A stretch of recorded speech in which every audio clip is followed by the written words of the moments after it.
So welcome. Thanks everybody for joining us today. My name is Linda Urban. I show up in the chat as OPWL faculty today because I started the meeting, but really I'm Linda behind the scenes. And Tony Marker and I are presenting today about adopting a sustainability lens in your work.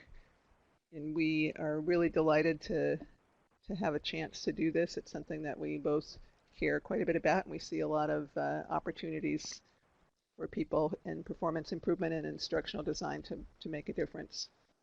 So just to get started, you saw this session, you chose to be at this one. Maybe you could just tell us for a little bit what attracted you. What are you most hoping to learn or discover from our conversation today, or hoping that we'll cover? Okay, so Leslie says sustainability is huge where she works, but we struggle in HR to always master it. Okay. Word sustainability caught Nancy's attention. Bev's hoping for a general overview. Leslie, if you could add another sentence about what you mean by master it. So what's the sense that you have to master? That would be helpful. Elise is looking for assessment strategies to promote sustainability. Okay.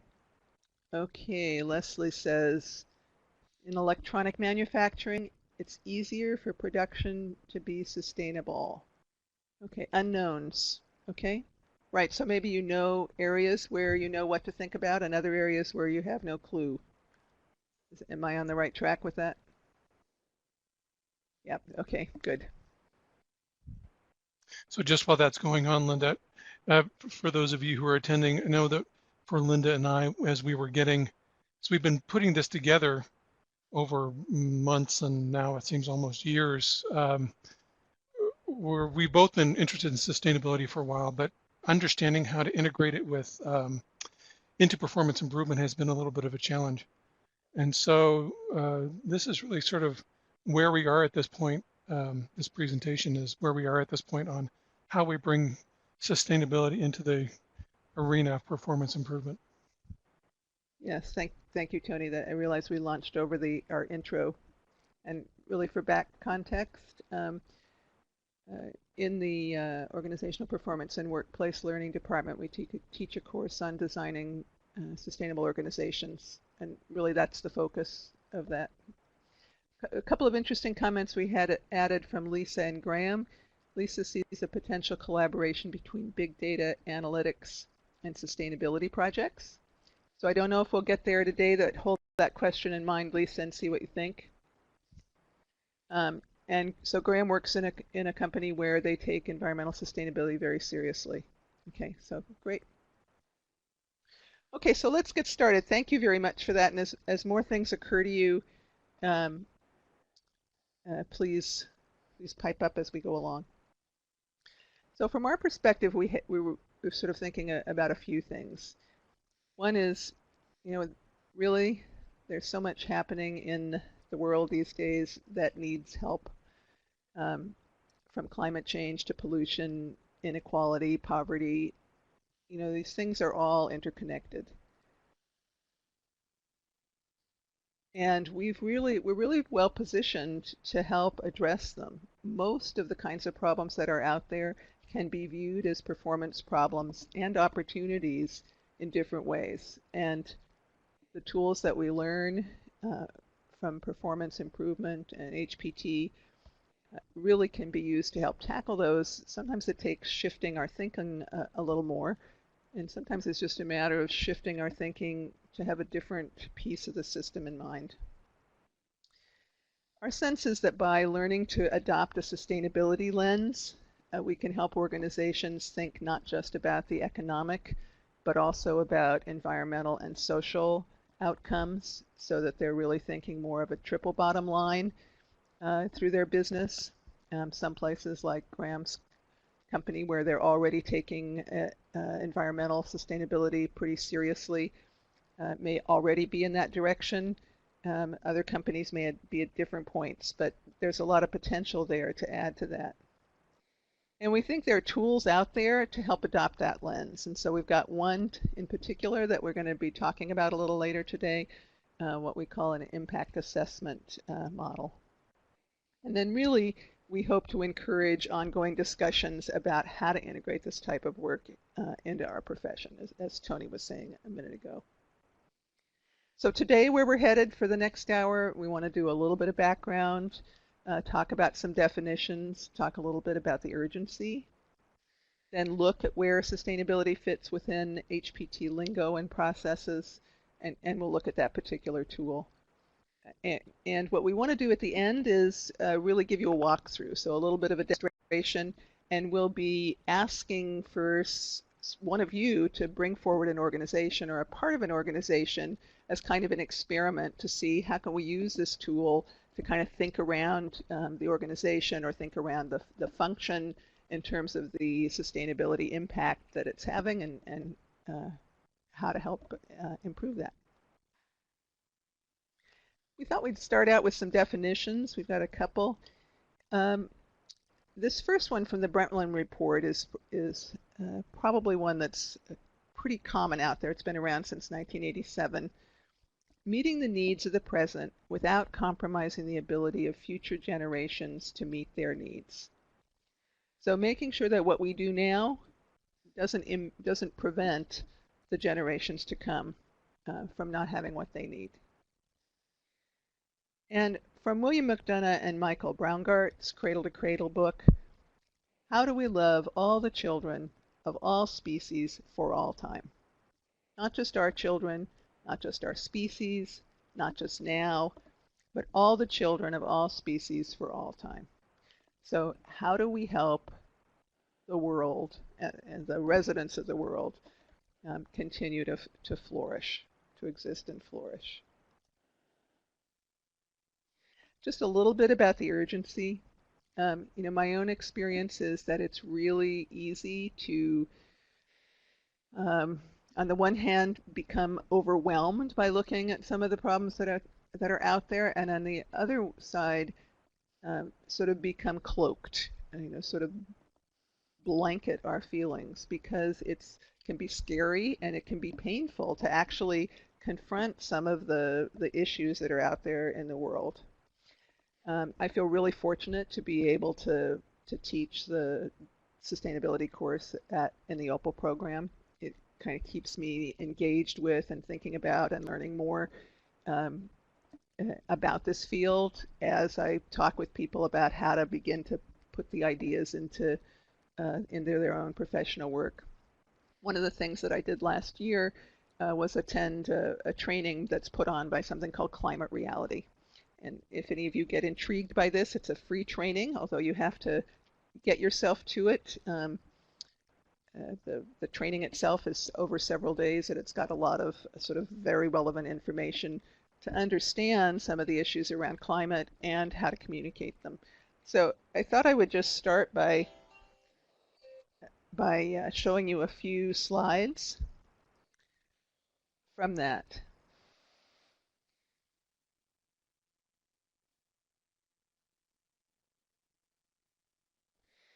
And this is our world. There's a couple of photos that were taken by the Apollo missions in the late 60s and early 70s.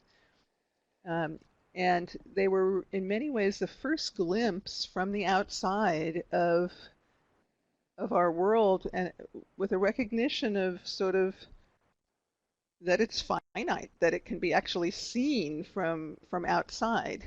We live on it, we look up and around, and it's everything that we see. And these had a big impression on the world when the Apollo mission beamed them back to us.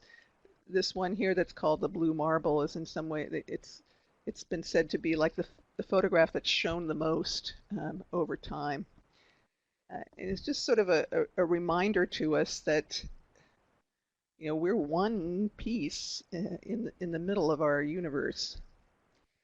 And this photo here is taken from the space station over the edge of the Earth. And that blue line there that you see above it, that's our sky. That's our atmosphere. And when we look up, it seems like it goes on forever. But it's really, compared to the Earth and the universe, pretty narrow. It's like a big blanket that wraps around us. And the kinds of pollution and greenhouse gases that you hear about that are radiated from the Earth every day, they're all going into that. So it's not as though they're just going out forever. They're encompassed in this little layer of atmosphere. And so that's one of the problems that we face. It's just um, when you hear about climate change out there, it's because that area there is being heated by the industrial processes that fuel our day-to-day lives these days. You know, you hear about climate change, um, global emissions since 1850. You may have seen this chart, particularly if you saw um, Al Gore's movie from 10 years ago, An Inconvenient Truth. You may have seen things like this. Um, you know, it keeps going up and up, the emissions that are byproducts of fossil fuels and other things like agriculture um, that are part of our life. These charts, to me, sort of bring home the changes we're seeing. Um, this graph right here shows summer temperatures between 1950 and 1980. And Which is not long ago. not long ago at all. I mean, my young adulthood is in there. Um, and, you know, at that point, the blue was the number of days cooler than average, and the red was the number of days warmer than average. So 10 years after that, there began to be this shift. And it goes on in the next 10 years and the next 10 years. And so in the last 30, 35 years, we've seen the preponderance of hot days get hotter and hotter. So that today, the extreme temperature events, you know, they used to cover 0.1% of the Earth. Well, now they cover 14%. So this is a big shift. This is in our lifetimes. These changes are happening. So it's pretty inescapable. And of course, the problem is it's not, you know, the heat has so many other impacts, uh, impacts that are we really can't separate from the social side of things. The impact on health, on food, on agriculture, on people's ability to uh, have a sustainable life. You know, many of the sort of political and social problems we see around the world in terms of immigration are because with the heat has come drought and people, you know, can no longer grow the food that they needed. 14 of the 15 hottest years on records have occurred since 2001. These figures here that you're seeing were from the Climate Reality project, and their last slides were from February. I think that number, the 372nd consecutive month, is astounding. At least it was for me. Yes, so that's over 30 years, repeatedly. Yeah. Yep. Yep. And this week there was more news. So from the 19th, from the New York Times, Henry Fountain reported on some information from NASA. And, you know, where we are the first 6 months of this year, it's, you know, it's blown everything out of the water. So 99% probability that this year will be hotter than last year. So we can't really escape that. It's part of our reality now. So on that grim note,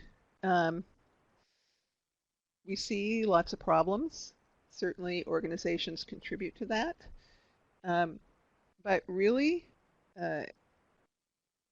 they're also where the many solutions are. They hold the keys. And there are, despite the problems that we see, there's really work towards solutions. And you know, I think one of the important things when sort of really facing these problems excuse me just a minute, is to see that um, that there are things in the works and to realize how many people are contributing to them. You know, when I first took the course that I'm now teaching at Boise State, one of the things that, so it was Tony's course, and one of the things he had us do was start subscribing to some different places to learn about things. Well, my email box is now probably fuller of them than anything else, and at least half of them really are about um, solutions and the kinds of things that people are working towards. You see some of the organizations out here like Interface who are really pioneering different approaches to doing business, to building their products, but also just the renewable energy. You know, the shifts we've seen in the last 10 years, what they were projecting 10 years ago in terms of how much renewable energy we'd actually be able to produce and how quickly, was totally underestimated. I mean, there's just tremendous advancement. So the solutions are out there, and there's lots of places working at it, and really we think they can use our help. So And that's just where to we just come to in. be just to be clear, this is not all about climate change. Climate change is one very observable and phenomenon that's we can each experience. But sustainability isn't just about climate. It is about all of the things that touch on the sustainability of the planet, not simply climate and weather as we experience it. Yes, thank you for that.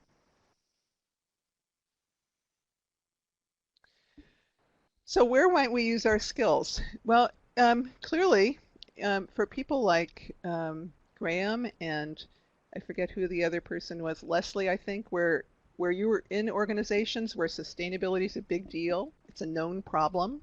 So there may be identified problems where the company is saying, we know we've got this challenge, we need to address it.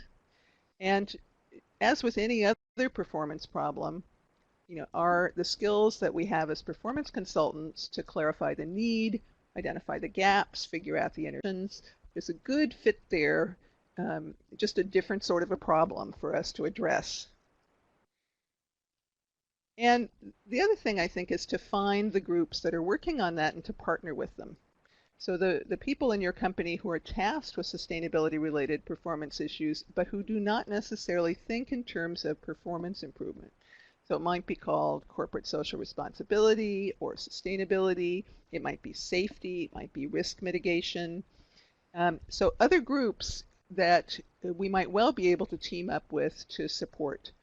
And so I'm just curious from those of you who are here, what are the names of the groups in your organizations?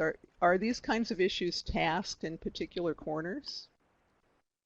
If you want to just type in chat as let us know a little bit, what are the groups you see? Who cares right now about sustainability in your organization? Who's thinking about it?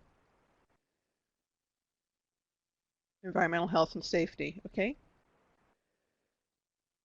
Green initiatives, yep. Facilities team and fleet managers. Okay, so it's sounding like fairly specialized groups. Mission College, new buildings are LEED certified. Okay, so maybe the facilities team, yep. Succession planning, oh, that's an interesting one. Hi, Grayley. Joined us since we started, welcome. Um, okay, so it's sounding like these are particular functions for the most part, rather than company-wide groups. So they might be worth, you know, connecting with and finding out, you know, how do they think about things? Do they think about them from a performance standpoint? Are there ways that the tools that you know how to use might be of service to them? So if that's an area of interest, there's certainly a potential area there to become involved with and use your skills. And then the other thing that that another way in this door is to begin to add a sustainability lens. And that has to do with as we go about our work, really looking to see, can I expand to my thinking and now consider environmental and social issues as well as the things that I might normally consider.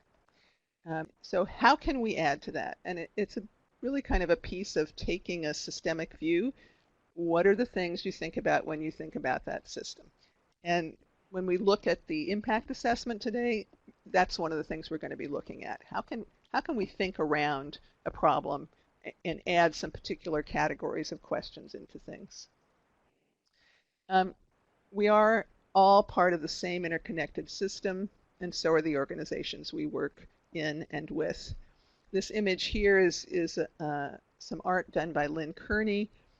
The model is part of Addison Hagen Kearney's performance architecture, and it really sort of captures it well. We can look at problems on all these different layers, but really they're all part of the same system. Too often, the circle gets drawn with the line falling above workplace but below world. So how do we get the things in place to include the world level as well? So if you look at this image, I would imagine is pretty familiar to many of you. This is Van Thiem's drawing that is used in the ISPI HPT process that shows really sort of a performance improvement HPT model and the stages that it tends to go through.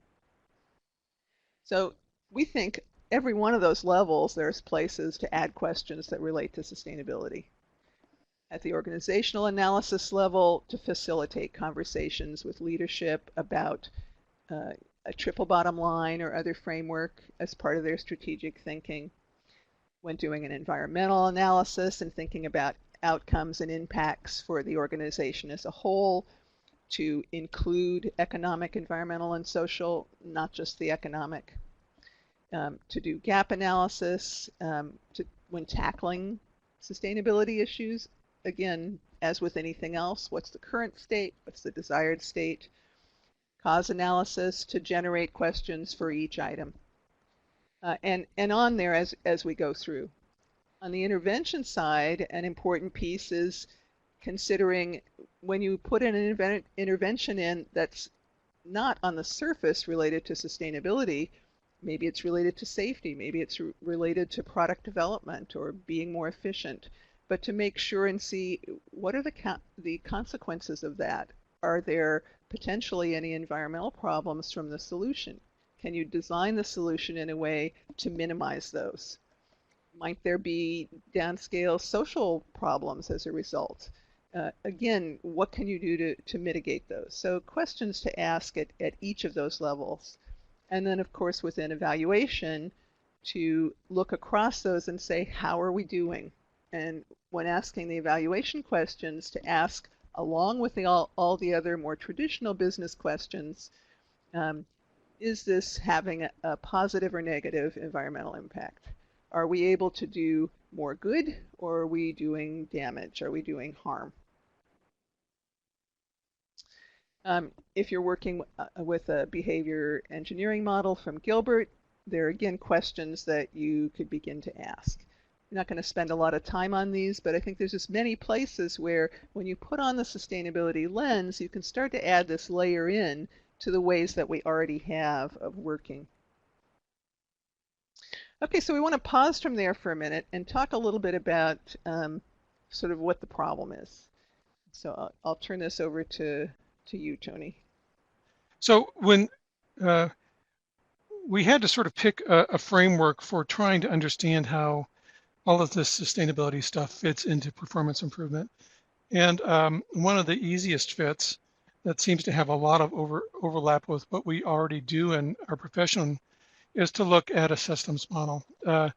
Really basically, anytime we've got a main business process, we're taking something in, some sort of input in the form of raw materials, we're adding value to it, and we're putting it out the other side and delivering it to some sort of customer.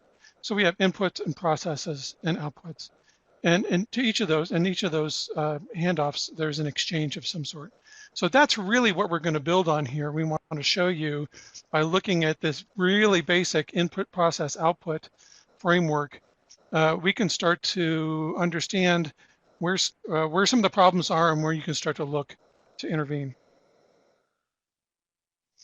So one of the things to understand is no matter what our process is, we have two basic types of inputs. We have, and I won't dwell on this, but we have biological stuff, things like agriculture, um, other living materials, and then we have inorganic stuff. The biological stuff comes from the biosphere. That's the stuff we have to grow and can be, that's important. The distinction here is important because um, we can replenish the biological stuff as long as we've got the means to. The inorganic stuff comes from the Earth's lithosphere, and that's things like metals and other minerals. Um, and typically that's finite, and we only have a certain amount of that. So when you look at things like petroleum, once we've turned petroleum and used that to create energy, it's gone. We don't have it to get back again. So two types of inputs coming into our process. And of course, we have interactions with community. This process doesn't live in a vacuum. It really is tightly interwoven with the context of the community. Employees are drawn from the community. Investments are come from the community. Laws govern the way that our businesses operate. And in return, our process is returning to the community wages and taxes and dividends and things like that. So it lives within a context. And finally, outputs. And what this slide, you can see we've got three big labels here: take, make, and waste. We're taking from the environment in some way, we're making something out of it, and then at the end of the process, after that product is used, something is, the waste goes back into the environment in some way. Either planned or unplanned, it's leaving somebody's hand. Now, a lot of that's invisible to us, but what we're going to make an argument for is that it shouldn't be, and that we can use those things. So we have a take, make, and waste system at the, primarily right now. So I'm going to turn this back over to you, Linda, for this slide. Okay. Yeah, this we've included just because even in Rumler's work, which shows a lot more of a system than some of the performance improvement models do, he includes natural environment and geopolitical, economic, cultural issues, so social issues as part of the business environment. But there's nothing mentioned there in terms of output. So the outputs sort of seem to sort of end with the market and the customers and the financial stakeholders. There's no acknowledgement there of the waste involved and where all of that goes. So as you look at models, one of the other conversations that Tony and I have been having is, what's missing? What needs to be added to help the conversation be more inclusive of some of the externalities that often aren't addressed? For those of you who are familiar with some of the models that other people in our field have done, for instance, Roger Kaufman, you'll know that we can expand on this basic inputs, process, and outputs by looking at different levels of outputs. So we've got suppliers, we have a process, we turn that stuff into something that somebody needs, and we might have an internal product. In other words, we have something that's resulted from what we've done to it, from the change we've made to it. And then we have a feedback system, and a lot of companies have used things like Six Sigma or Lean or quality management, TQM, to get performance feedback. Are we doing things right? In other words, are we providing the quality that we want as part of that system? And they're using that information to make changes to improve the quality. But it goes on from there. So you can see as we get farther out, as the influence of our products moves farther away from us, from our organization, and it moves to customers and then to society, the questions that we get and the feedback we get tend to be less about whether we're doing things right, and now shift to, are we doing the right things? Are we adding the value that these downstream stakeholders really need from it? So that's when we start to see questions about outcomes, social outcomes, environmental outcomes, long-term financial outcomes. And notice that the triple bottom line doesn't say you need to put environmental or social outcomes above financial outcomes. They're all important. An organization can't continue to exist if it doesn't look at financial outcomes. It's really about finding a balance. How do you find a balance? And so that's what some of these tools are really designed to help us do. So here's the shift that we're trying to make. You can see over here on the left-hand side, our current system is mostly on the left. We take something, we make something, and then we end up with waste as part of the process. It's a very linear approach to how we do business. Whether that business is the creation of a product or the creation of a service. And what we're trying to get to is a borrow from the environment, use it, and then return it in a form that either promotes life in that biosystem, or can be used again as a technical nutrient for another type of product. Instead of going into a landfill, it's deconstructed and can be used again. And Linda and I were talking, we've both had a chance to see a great little YouTube video that Apple has put together where they take an iPhone and deconstruct it. It's built in a way that allows it to be pulled apart, and then those parts are used again. And that's the kinds of things that we need to be doing more of. Designing materials, designing services, designing products that are intended to be pulled apart and used again, as opposed to being scheduled to be taken to the landfill. So I just want to mention one that's on sort of the other extreme. That's one of my favorites, which is this. It's a new kind of packing material that's made by this, I think the person's name is Eben Bayer, if I remember correctly, and I'm not going to remember the organizational name that makes it, but essentially they figured out how to grow packing materials out of mushrooms. And there's a technical term for mycelium or something that's what make mushrooms grow. And essentially they're making biologically composed materials that can break down and compost. So it doesn't need to go back to the landfill. It can just become part of what gets composted. And it's really sort of an amazing product.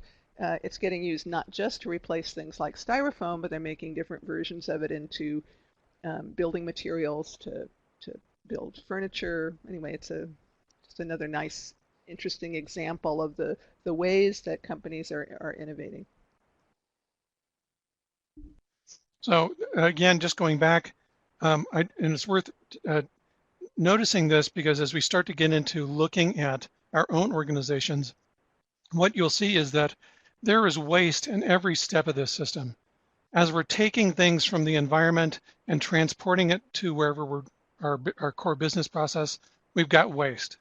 I mean, anytime we're burning something, it's petroleum as fuel, we're taking something apart, we're digging into mountains, we're chopping down trees, we're gathering agriculture, there's waste involved. There's waste from the process itself as we grind things down, as we change the form, that might only be in the process of heat. So for instance, if you've got a computer in your office, there's every chance in the world that it's bleeding heat. Now, not a lot maybe, but it's losing heat. Well, that heat is in fact waste. It's something that could be captured and used as additional energy.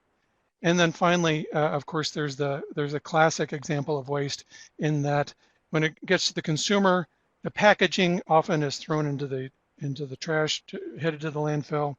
And then the product itself, when it gets to the end of its life cycle.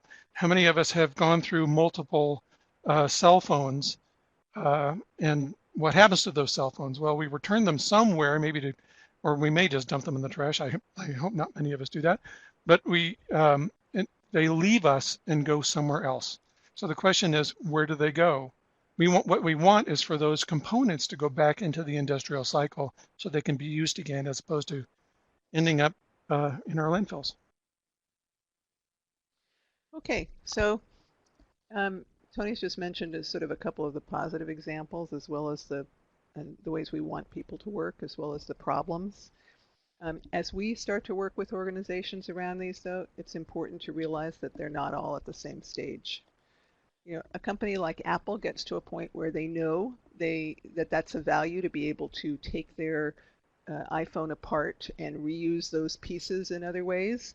They've got lots of money and there are lots of people thinking in that direction, you know, that are a fairly high up on the stage of thinking about why this matters and what can they do.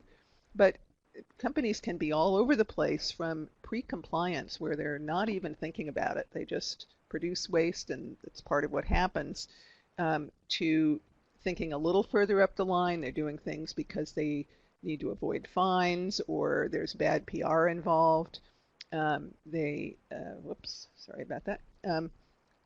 They may be thinking about how to be more efficient, how to save money. There's a sort of whole category. So one of the things that we have to think about is, when we're working with an organization, what stage are they at? What's their current thinking? And then we can go in and have our conversation with them based on that. In the same way that you would with any other performance issue, you have to know where people's points of views are when they're starting. What's in it for an organization? If they're not particularly thinking about triple bottom line factors yet, well as being the right thing to do, there's actually a lot of ways that it can be financially useful. They're likely to increase revenue. They may reduce expenses in a whole range of ways, from energy to waste to materials and water use. There's a lot of statistics out there about how it increases employee productivity. Some of that is changes that not only help the environment, but help the work environment, adding more light, changing the temperatures in buildings, making them more pleasant. Those contribute to employee productivity, which has all kinds of ripple effects, as you know. It can reduce hiring and attrition expenses and strategic and operational costs. Now, the details of that, so if you get in a case where you really want to make a business case, these points are from a book by Bob Willard, The New Sustainability Advantage, and he's got lots of detail in a very, very highly readable form that's pretty digestible and pretty informative for the kinds of leaders you might need to talk to. Here's a little example on the profitability side. It's really been about 20 years now that we've been finding articles that groups have been analyzing things and seeing that there's a positive correlation between financial returns and better environmental ratings. One little example from Marks and Spencer. This is a UK-based department store. They launched a sustainability plan in 2007 that they expected was going to cost $56 million if it generated no financial payback. Well, by 2012, they were seeing net business benefit of 148 million, and 3 years later of 225 million. So the kinds of changes that actually reduce waste, cut energy usage, all those sorts of things can have really a tremendous financial gain for organizations. Okay, so let's transition, and it's good because we're moving on through our hour here, and we want to talk a little bit about this particular tool that we have found particularly useful. This comes from a book called The Step-by-Step Guide to Sustainability Planning by Darcy Hitchcock and Marcia Willard, and it's one little piece. They've got lots of good information in that book, but one of the things they talk about is this assessment tool where essentially you have these different areas and you learn to sort of think around them. So you take an organization, or you can take a department or a function in an organization, and go through and look particularly at energy, materials, industry influence, community involvement, the products and services that are actually produced, the residual products and waste, and for each of those, take a look and say, how are we doing? Where do we want to be? How could we get there? So current state, ideal state, what's the gap? Which sounds a lot like performance improvement tools. So a pretty good fit. So I want to talk just really quickly through this because we want to have time to show you how this can get applied and give you a feel for the kinds of questions that it can be used at. So questions around core business, the process, facilities, and employees. The boxes that surround it really have to do with major inputs and outputs, products, services, and residual products and waste, relationships, both with community and stakeholders, And again, for each one of them, asking, what's the current state? Um, what energy are we using? If we were more sustainable, what would be different? Do we And, have and I, ideas for projects? if I Go could just ahead, jump Tony. in here for 1 second, I was just going to Yeah, say, please do. an easy way to think about each one of these areas is that you're going into each area and identifying the gaps. Now, we're used to identifying performance gaps that have to do with human performance, but keep in mind that a lot of these will have to do with some sort of human component. So for instance, with energy, you would be saying, all right, what's the desired state? What's the current state? What's the gap? How do we close it? With materials, the same thing. What materials are we using? What materials should we be using? Can we use different materials to close that gap? We're actually just applying some of the tools we know to a very specific map of what the organization looks like in terms of inputs, processes, and outputs. Thanks, Linda. Thanks. Yep. Yep. And we're going to link right now into actually taking a look at this. But just one other comment, the human side of it is very much there. We may be starting at the sort of figures level, but as with anything, to make a change, you're going to be talking about changes with people. So the conversations can drill down if you identify that you want to use less energy. There's a lot of things that may have to go into place to make that happen. And some of them may have to do with um, changing things about the facilities, but some of them may have to do with how people live and what they do. So there's certainly a change management aspect to all of this. Okay, so we have a chart that makes use of that essentially takes those bubbles that we've been looking at and turns them on their side and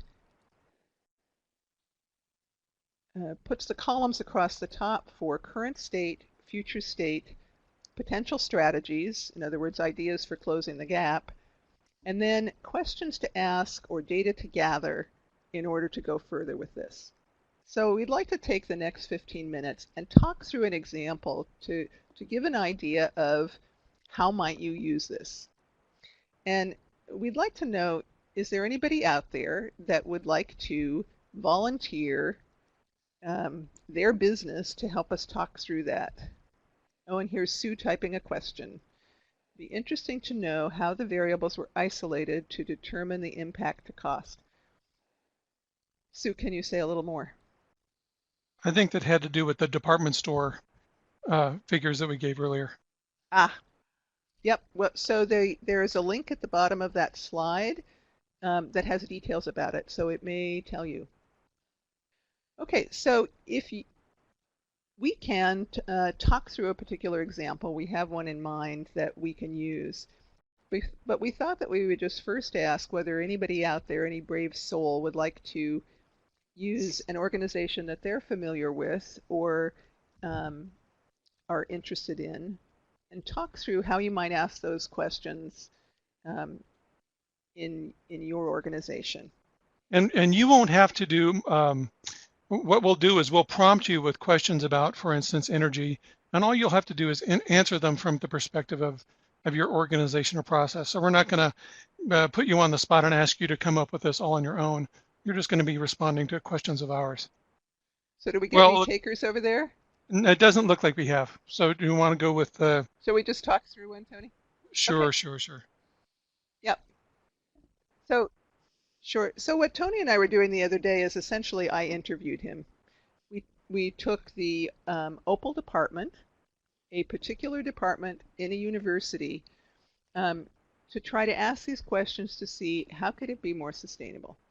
And that's when I think that a lot of people find themselves in that position. Here I am in some little corner. I don't feel like I can ask the whole organization, what can we do differently? Can I think about my unit or corner? How do I do that? So we began to sort of talk through what might that look like if Tony was looking at the OPWL department and saying, what can we do differently?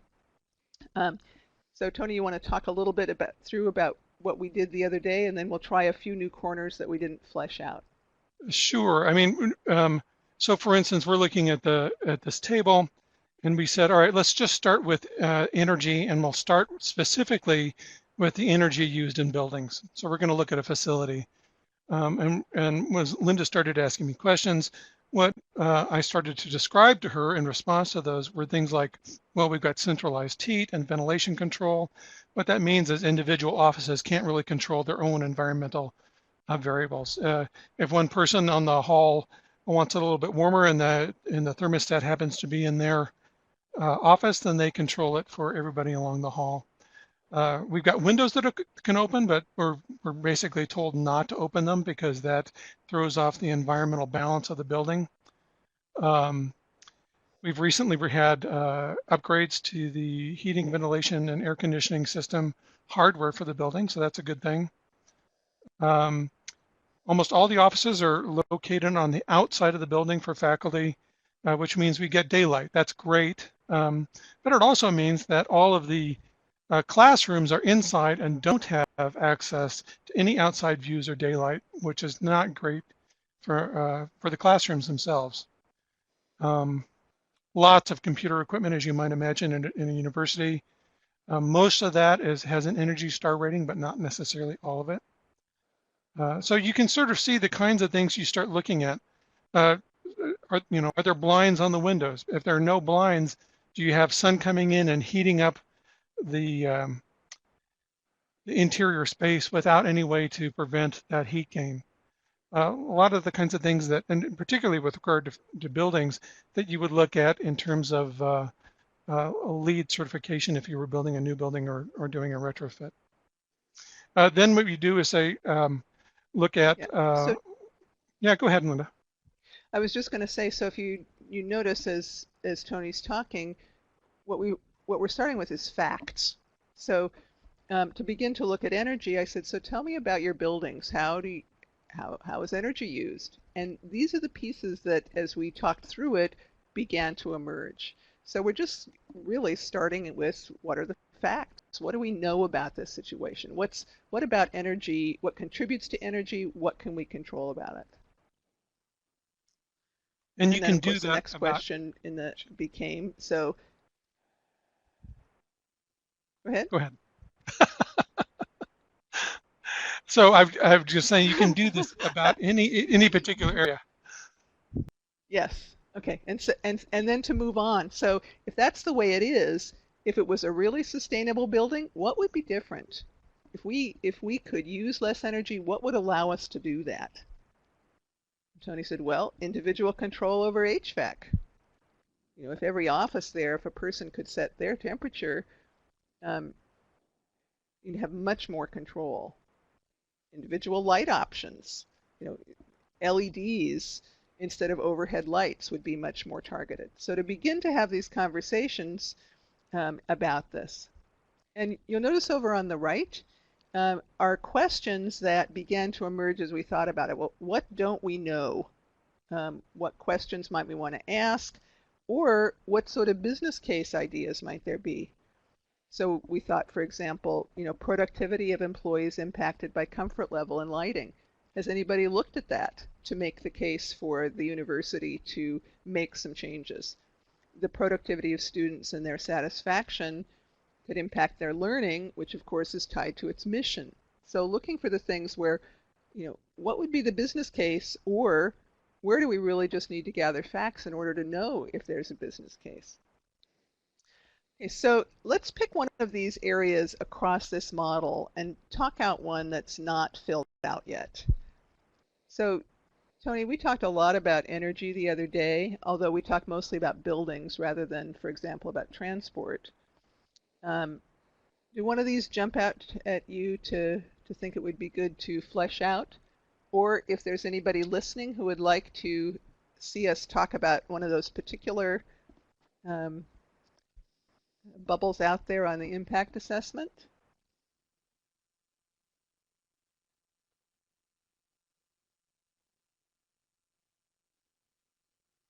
Waste? Should we tackle waste, Sure, we can talk about waste. Tony? That'd be fine.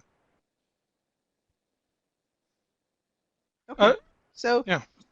um, what's the state of waste for the department, for the building? And so maybe Joanne can chime in here a little bit too. I'm again, what we're doing is we're asking questions and sort of brainstorming and thinking off the top of our heads. We've got various materials that come into the department. Sometimes they're computer materials, sometimes they're books, but we've got packaging. So we've got packaging for things that come into the department that then end up being collected, and most of what's here gets collected and goes to recycling, but some of it ends up in the trash.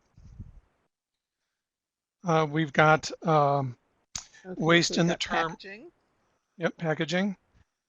We have energy waste in that there are areas of the building that are lit all the times. Now, it's not necessarily something you would want to change because a lot of that lighting is there for safety reasons. But the level of lighting might be controlled in such a way so that uh, when people were not around and using the facilities, that it would automatically go to a minimum level. Again, motion sensors might be something you could Okay. use to Joanne, govern that. Joanne's, yep, Joanne's adding in the discussion box, and Joanne, I unmuted you if you want to pipe in. So she's saying boxes, plastic, um, and personnel to take care of it. Yeah. So there's an expense there on multiple fronts, not just on the cost of collecting it. So another thing to think about in terms of unintended consequences, let's say we went around and added motion sensors to all of these electronic devices, to lights and to ventilation, to temperature control. Well, then we would have to hire somebody with the expertise to maintain them. So uh, we wouldn't necessarily see a savings from it. So it becomes a juggling act saying, what is the savings generated versus what is the benefit from it? And not necessarily, when I say savings, it's not necessarily all financial savings. But what are the outcomes? What are the impacts? Okay, so if put in new equipment,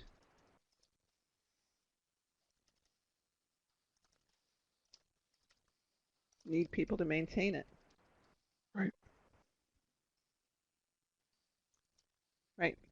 Yeah. So yeah, we have to look at the system, and we can't just like with any intervention, you can't just assume that you're going to plop it in, it's going to be the answer. Right. I see Graham is typing something. Yes. So let's do a quick check-in. Um, let's take Graham's question and then do that. Okay. Personnel agree with my office's waste handling. 5 bins for unique waste management, but a team sorts every bin every night too. There's certainly an addition of time and effort required. Well, and it sounds like there's multiple So let's do a sorting. check here. We're coming up Hmm. on the okay. They have a team to pay to divert every ounce of waste from the landfill. That's pretty impressive. It is impressive. So what it is impressive. So what immediately makes me think. I mean, it's hard to look at some of this without thinking about broader systems. You know, landfills produce an enormous amount of greenhouse gas at time from the stuff sitting there and rotting. And there are efforts to sort of deal with that. So here we've got an organization that's dealing with its stuff, and it's important to keep it out of landfill. And part of that is because the landfill itself has other repercussions. So it's amazing how the pieces are connected. So, but we're about at the hour, so I want to do a reality check with people. You know, we've run long, which isn't surprising in some ways. um, but would you like to keep going a little bit longer, or shall we wrap it up? And if so, what are your thoughts? Does this seem like a viable tool that's worth exploring? Well, why don't I suggest that at least for the formal part, we can wrap it up, but then we're happy to stick around to answer questions or to discuss things of individual interest. At least I am. So, Yep, me too. And for those who may be needing to get off, we're happy to send a copy of our slides and a copy of this worksheet. So we've got some handouts if you want to learn a little bit more and try it out on your own. Graylee says, question time, please. Absolutely. So Graylee's asking, I'd imagine that the business case in dollars and cents for sustainability would have to be demonstrated as part of the consulting discussions. Does a typical impact assessment have models where ROI can be planned and forecasted when reviewing inputs, outputs, and consulting with the org? I think I've got Connie, you want to something take that it? can part that can address that a little bit, Graylee. So there are so many different ways in so many different areas that it's difficult to have a single tool that can help forecast. Energy would be a very different forecast than materials, which would be in turn be very different from processes. But so for instance, you can typically start with the cost of the current situation. So I'm going to give an example here, and that is we've got a large grocery store chain in our area called Albertsons. And as you might imagine, they've got an enormous amount of fresh produce that flows through that store. I was talking to they actually put somebody in charge. They gave him the title sustainability director. Uh, his name was John Bernardo, and uh, John was noticing that they had an enormous amount of cardboard boxes that that were used for delivering apples. But what the problem with these boxes was that they were waxed, and so they couldn't be recycled. And so the store was having to pay a rather large expense. I mean, many thousands of dollars on a regular basis to get rid of this waxed cardboard. Well, John was able to work with, so you could measure that. You can say, how much is this problem, this sustainability problem, costing us in terms of waste disposal, additional waste disposal? And then you can get a sense of what that would, if you were able to reduce that, what that might look like. So in their case, they were able to work with the supplier for the apples to get rid of the wax. They weren't needed. The apples were collected dry, and so they were able to turn that waxed cardboard around. They used unwaxed cardboard, and then they were able to sell the waxed cardboard as a resource to a recycling company. So it went from becoming a liability to an asset. So I think the answer is you have to take it on a case-by-case basis based on what the cost of the current situation is. And I think there are a lot of examples that are out there. There are a So, lot of examples. yep. And if you want a couple of places to begin to follow, one is GreenBiz, B-I-Z. I think it's greenbiz.org. But if you get on their mailing list, they are all about what organizations are doing. And you can start to read many of the examples. There's another one called Sustainable Brands, which is all about helping organizations that want to shift their brand towards being sustainable. Again, lots of stories, lots of very specific details about how they've gone about approaching things. Yeah, you no longer have to reinvent the wheel for your company. A lot of this has already been done, and it's just a matter of finding what other people have Okay. been doing in the same or similar areas. Yeah. And the book that I mentioned earlier from Bob Willard is a pretty good place to start, I think. And actually, I think his website, Sustainability Advantage, has some of that um, available just at his website. In fact, he's got a handy little calculator where you can plug in different kinds of costs and see what potential savings or potential revenue might be. Graylee, I see your question about not having microphone audio. Yeah. Can Um, you hear me at all? yes, Oh, I now can we hear can. you. Yes, You go can hear for me it. now? Got another Oh, question? okay. Yeah. I guess what I was driving at was I understand the model that you've shown in your presentation, and it made me think, okay, this is the nuts and bolts of the planning and the consultation and the research that you're doing internally, so to speak, within the organization.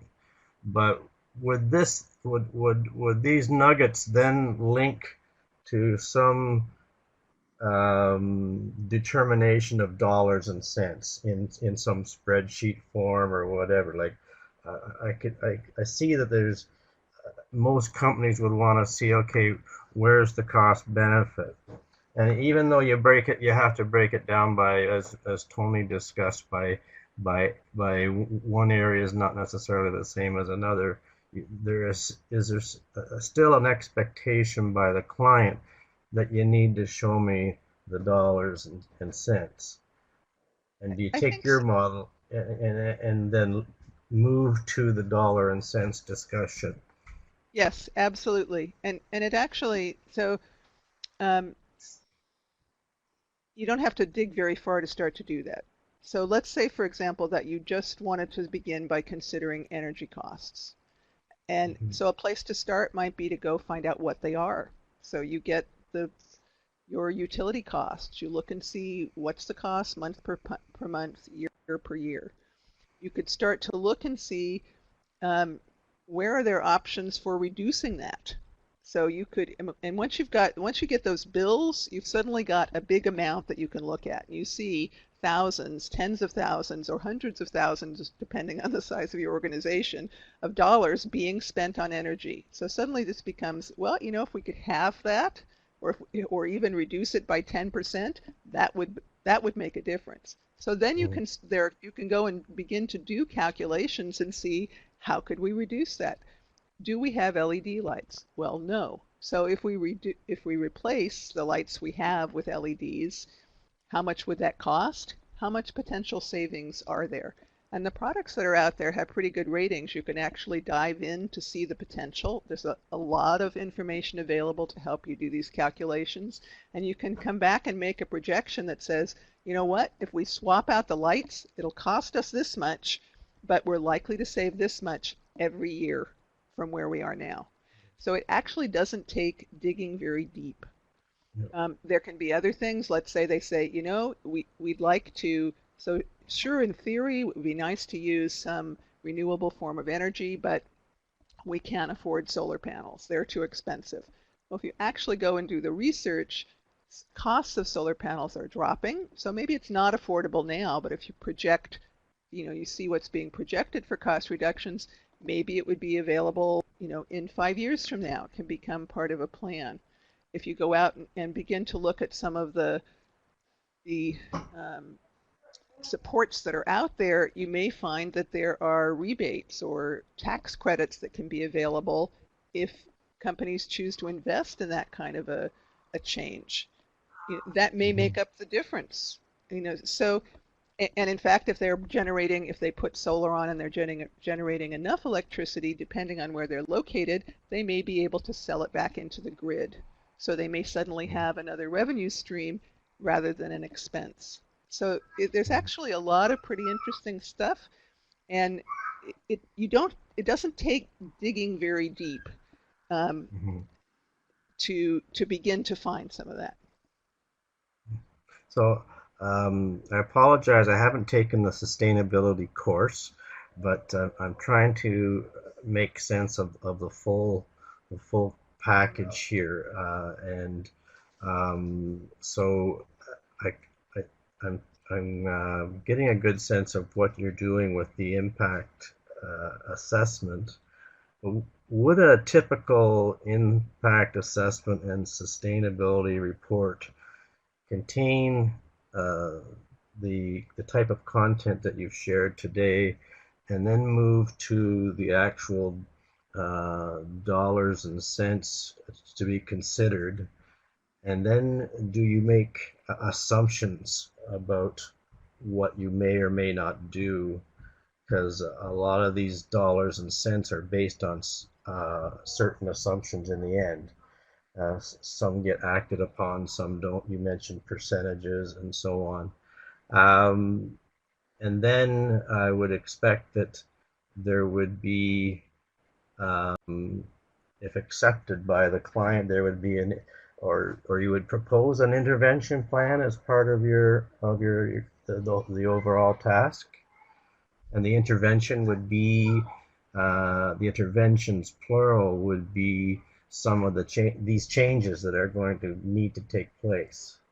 And they would not happen all at once, obviously. They would be phased in, and then part of that intervention plan would be the actual phasing of these Yep. changes. Yep. Yeah, So is that making sense for me and you between the three of us here? It is uh, to me. yeah. I mean, it's Yeah. like any other performance intervention that you would do. You identify those gaps, you propose solutions, you prioritize them, you work with the client to determine Mm-hmm. what they find valuable. Uh, you put in place some sort of measures or indicators to figure out whether you're making progress against those Mm-hmm. indicators. And yeah, and to your yes, and I think to your specific point, yes, I think to the extent that you're able to, you Yeah. attach dollars and cents to all of those options. And Yep. I would imagine there'd be a just like the HPT model. There's a large change management component here. You bet. Yeah, Yep. no question. So, Yeah. um, I'm Thank you totally very biased. And much. yeah, I'm totally biased about the sustainability class. I think it's fascinating. But I'll also say if it doesn't fit in your schedule to take it, that if you go look at the web page that has the textbooks for the different classes, the Yeah. books that are done for that are assigned for that class, you might find very interesting even without the class. And one of them is about change management for sustainability. Yeah. It's by a guy named Bob Dopelt. Very interesting. Yeah. And another one of them is a step-by-step guide. So um, have a look Yeah, as you have some time. You might find them to be really useful um, resources. Well, this has been really great. I want to thank you both. Everything that you've presented has been nicely put together and packaged, and so I appreciate it. thank you for attending. Yeah, Yeah. glad to have you in the room. And you work together very well on this too. Oh, thanks. Thanks. Yeah. Okay. Okay, I'm actually Bye going for to now. stop our recording now.